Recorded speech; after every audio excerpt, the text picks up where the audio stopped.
Pozdrav svima, dobrodošli na kanal Pekijasa. Danas ćemo igrati šilteriju i u nastavku ovog gameplaya ću govoriti, jer ne mora si.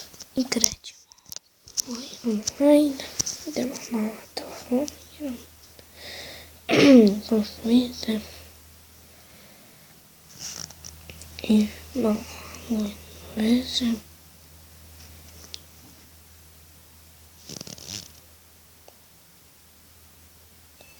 I ovaj klub će trajati 5 minuta i ostali klubovi će trajati 5 minuta jer ako mi se može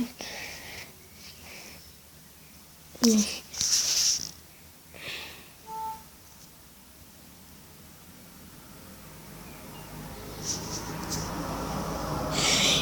sam 5 minuta, ovo je kratak gameplay. Znači, mrzim još tako da snimat ću dosta igrica.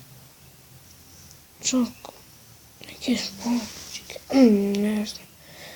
Vidjet ću ga šta ću da snimat ću longove. Tako da. Sad, ne. Sudaram partije, ko se ovdje skucam neku ureću da crknem i onda ću ići drugu partiju i tako. Što? Za moj nije pipno. Ej, slučajno sam se kucao sad neke reklame. Nebitno. Idemo dalje. Prošao ovu partiju. Hajde. Sljedeću epizodu ću ja snimam neki drugi gameplay. I ljudi uvijek se. Nadam se vidjeti ovog kanala da se uživali u ovom videu. Bolje čak gameplay i ovo se nakon drugog.